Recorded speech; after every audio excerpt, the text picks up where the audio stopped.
Assalamualaikum warahmatullahi wabarakatuh.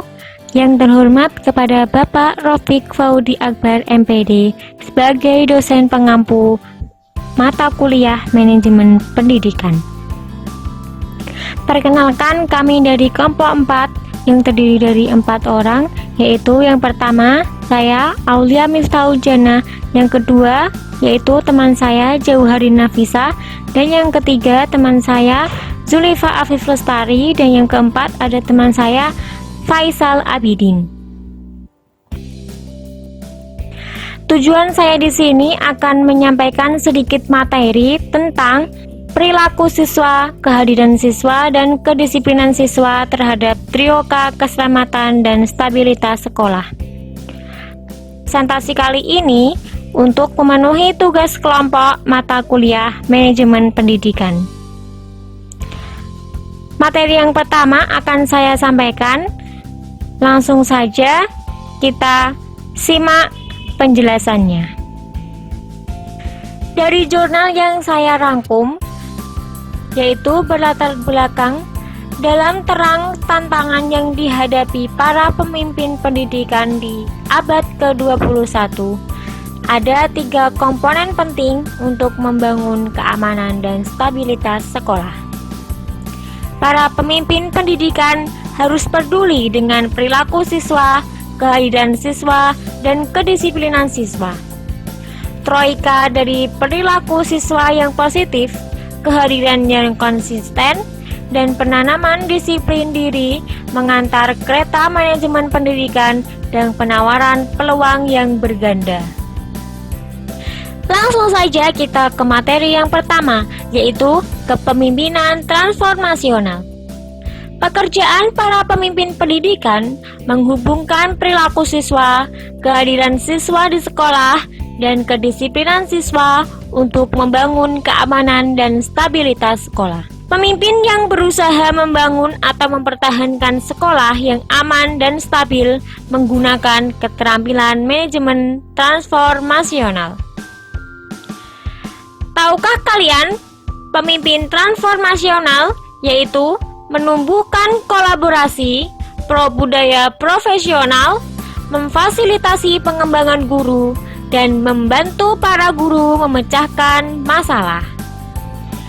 Dan berikut ini adalah hal-hal yang menjadi pendukung dalam keamanan sekolah dan stabilitas sekolah kepemimpinan transformasional. Yang pertama yaitu disiplin sekolah. Disiplin muncul dari kata kerja Latin discere, yang berarti belajar. Istilah disiplin tidak demikian banyak tentang aturan dan peraturan karena prosesnya mengajar dan belajar. Konsekuen dari perilaku untuk dan membuat pilihan yang mendorong pertumbuhan yang lebih positif. Biasanya, pemimpin pendidikan menetapkan, mendefinisikan, dan memurnikan konsekuensi dari perilaku.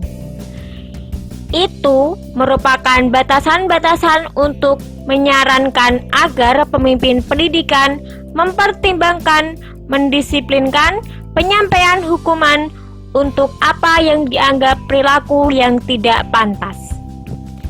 Tugas pemimpin pendidikan dalam kedisiplinan inilah adalah yang sering dilihat sebagai hasil akhir dari perilaku siswa yang buruk.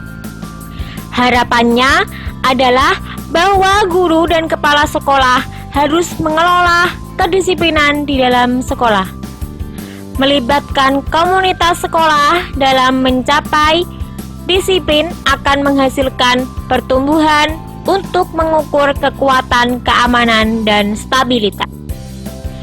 Yang selanjutnya yaitu ada keamanan sekolah. Keamanan sekolah merupakan sama konkretnya dengan menciptakan daftar pencegah evaluasi primer peralatan bermain. Keamanan sekolah juga sangat pentingnya dan nyata seperti nada yang dirasakan seseorang saat pertama memasuki setiap ruangan atau ruang kantor. Pemimpin pendidikan harus merangkul harapan bahwa baik yang berwujud maupun unsur yang tidak berwujud dari keamanan sekolah harus selalu dimotivasi dan ditangani secara rutin. Keamanan sekolah adalah tujuan dari sekolah. Pemimpin yang memiliki visi yang jelas apa arti keamanan sekolah bagi anak lebih baik siap untuk menanggapi masalah sebelum krisis terjadi. Yang selanjutnya yaitu stabilitas sekolah.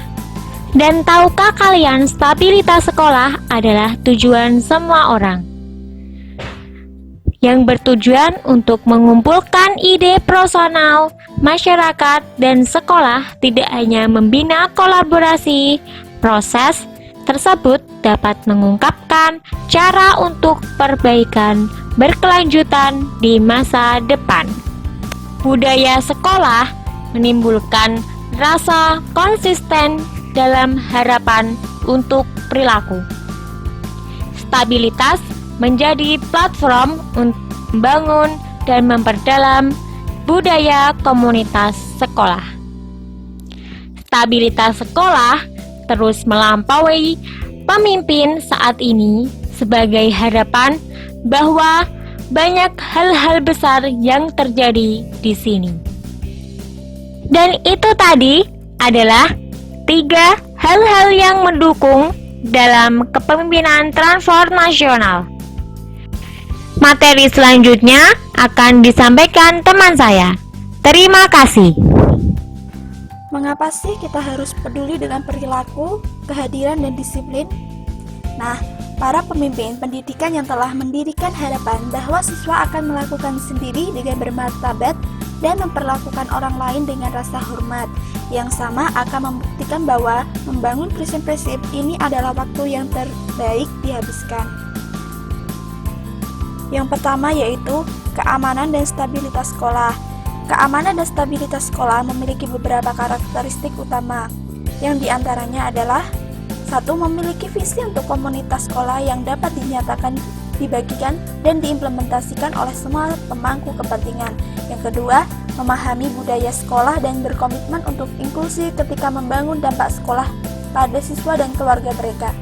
Yang ketiga, terorganisasi dengan baik, namun fleksibel ketika suatu situasi membutuhkan pemikiran atau tindakan baru.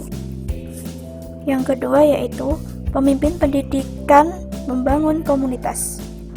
Dipimpin oleh pemimpin yang efektif dan transformasional, komunitas sekolah didorong oleh pemimpin ini yang pada gilirannya menciptakan banyak pemimpin di sekolah. Menyadari bahwa waktu bersama setiap anak di setiap tingkat kelas menciptakan rasa urgensi dan membuat hitungan setiap hari dapat menjadi mantra dalam lingkungan kebersamaan dan tujuan bersama. Yang ketiga yaitu pemimpin pendidikan mendukung siswa. Di banyak komunitas ada kemitraan di antara orang tua sekolah dan organisasi lain yang melampaui atletik dan kegiatan seperti kepramukaan. Komunitas-komunitas ini banyak berinvestasi pada anak-anak dan memiliki komitmen terhadap stabilitas sekolah. Salah satu contoh adalah Reggio Emilia dari Italia, di mana prasekolah mengembangkan pendekatan untuk pembelajaran awal yang telah menginspirasi sekolah serupa di seluruh dunia. Yang keempat yaitu pemimpin pendidikan membangun komunitas pembelajaran. Membangun lingkungan di mana siswa ingin belajar dapat terjadi pada usia berapapun. Dimulai sejak dini ketika anak-anak pertama kali mengembangkan teori pikiran. Komunitas pembelajaran ini dapat mendukung komitmen emosional siswa satu sama lain. Bergaul bukanlah suatu yang muncul secara alami dan pertumbuhan sosio-emosional membutuhkan bimbingan lembut dari orang dewasa yang peduli dan teman sebaya yang lebih cakap.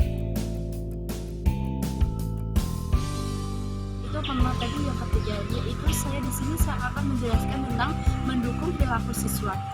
Di sini seorang siswa harus menekan dan mendorong dari seorang guru agar mempunyai perilaku yaitu profesional, sosial, dan emosional.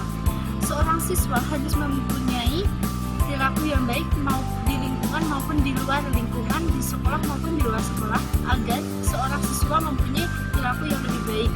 Dan maka dari itu seorang siswa harus mempunyai sopan santun terhadap yang lebih muda maupun yang lebih tua. Selanjutnya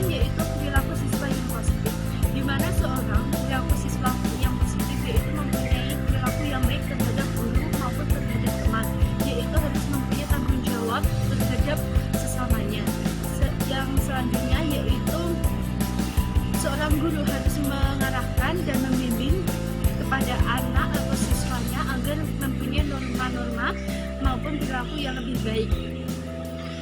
Yang poin yang kedua yaitu selanjutnya disiplin mahasiswa sendiri yang buruk, di mana seorang mahasiswa atau siswa yaitu mempunyai kedisiplinan dari diri sendiri, yaitu agar bisa mempunyai komunikasi yang lebih baik dan bisa lebih maju, yang agar seorang siswa tersebut mempunyai disiplin yang lebih baik. Di sini seorang siswa membutuhkan kesempatan disiplin yang luas dalam pembelajaran maupun pengajaran. Maka dari itu seorang siswa harus mempunyai disiplin pada diri sendiri yang lebih baik untuk kedepannya, agar seorang siswa yaitu bisa mengatur dalam kehidupannya yang bisa menjadi seorang disiplin yang lebih baik. Poin yang ketiga yaitu mendukung kehadiran sekolah, di mana orang tua harus menekankan pendidikan lebih penting. Maka seorang siswa juga harus menghargai pendidikan pula. Dan apabila seseorang kehilangan sekolah, maka kesempatan juga akan kehilangan. Maka dari itu kehadiran juga lebih penting untuk pendidikan yang akan lebih maju. Pemborosan yaitu diartikan sebagai ketidakhadiran seorang siswa atau murid yang disengaja atau tidak izin kepada gurunya, dikarenakan kehadiran juga mempunyai peran penting kepada seorang sekolah atau pembelajaran tersebut. Maka dari itu orang tua juga harus menekankan kehadirannya agar seorang anak bisa mengikuti pembelajaran yang lebih baik.